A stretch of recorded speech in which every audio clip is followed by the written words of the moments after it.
ഇപ്പോൾ അവസാനിച്ച ഓസ്ട്രേലിയ അഫ്ഗാൻ മാച്ചിൽ ഓസ്ട്രേലിയ തോറ്റിരിക്കുകയാണ്. അഫ്ഗാനിസ്ഥാൻ മികച്ച വിജയമാണ് സ്വന്തമാക്കിയത്. ഓസ്ട്രേലിയ ഇങ്ങനെ നാണംകെട്ട് തോൽക്കുമെന്ന് ആരും തന്നെ കരുതിയില്ല. മറ്റൊരു അട്ടിമറി വിജയമാണ് അഫ്ഗാനിസ്ഥാൻ ഇപ്പോൾ നേടിയിരിക്കുന്നത്. കളി വളരെ ആവേശകരമായിരുന്നു. ലാസ്റ്റ് 6 ബോളിൽ 24 റൺസ് ഓസ്ട്രേലിയൻ ടീമിന് ആവശ്യമായിരുന്നു. എന്നാൽ അഫ്ഗാന്റെ ബോളിങ്ങിന് മുന്നിൽ പിടിച്ചു നിൽക്കാൻ അവർക്ക് സാധിച്ചില്ല. അപ്പോൾ ഇന്നത്തെ ഓസ്ട്രേലിയ അഫ്ഗാനിസ്ഥാൻ മാച്ചിനെ പറ്റിയാണ് നമ്മൾ ഈ ഒരു വീഡിയോയിൽ നോക്കുന്നത്. ഇത്തരം ക്രിക്കറ്റ് ന്യൂസിന് വേണ്ടി ഈ ചാനൽ മറക്കാതെ സബ്സ്ക്രൈബ് ചെയ്യൂ.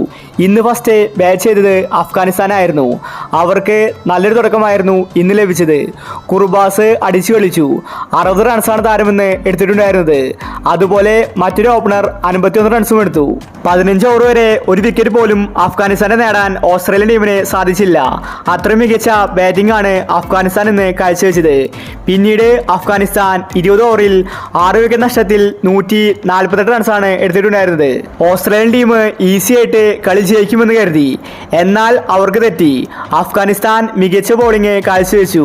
കളിയുടെ 3-ാം ബോളിൽ തന്നെ ഓസീസിന്റെ സൂപ്പർ താരം ട്രേവിസ് ഹെഡിനെ അഫ്ഗാനിസ്ഥാൻ പുറത്താക്കി. ഹെഡ് ഡെക്കിലാണ് പുറത്തായത്. വാർണറും ഔട്ടായി മടങ്ങി. പിന്നീട് കുറച്ചു നേരം പിടിച്ചു നിന്നത് മാക്സ്വെൽ ആയിരുന്നു. മാക്സ്വെൽ 59 റൺസ് എടുത്തിട്ടുണ്ടായിരുന്നു. മാക്സ്വെൽ ഔട്ടായതോടെ ഓസീസിന്റെ വിക്കറ്റുകൾ ചറപറ പോകുന്ന കാഴ്ചയാണ് കാണാൻ സാധിച്ചത്. 108 റൺസിൽ 7 വിക്കറ്റ് അവരുടെ പോയി. അവസാനം 6 ബോളിൽ 24 റൺസ് ഓസ്ട്രേലിയൻ ടീമിന് ആവശ്യമായിരുന്നു. പക്ഷേ അഫ്ഗാൻ ഓസ്ട്രേലിയൻ ടീമിനെ ബൗളിംഗിൽ എറിഞ്ഞിട്ടു. 127 റൺസിൽ ഓസ്ട്രേലിയ ഓൾ ഔട്ടായി. അങ്ങനെ 21 റൺസിന് അഫ്ഗാനിസ്ഥാൻ ജയിച്ചിരിക്കുകയാണ്. അപ്പോൾ ഇത്തരം ക്രിക്കറ്റ് ന്യൂസിന് വേണ്ടി ഈ ചാനൽ മറക്കാതെ സബ്സ്ക്രൈബ് ചെയ്യൂ.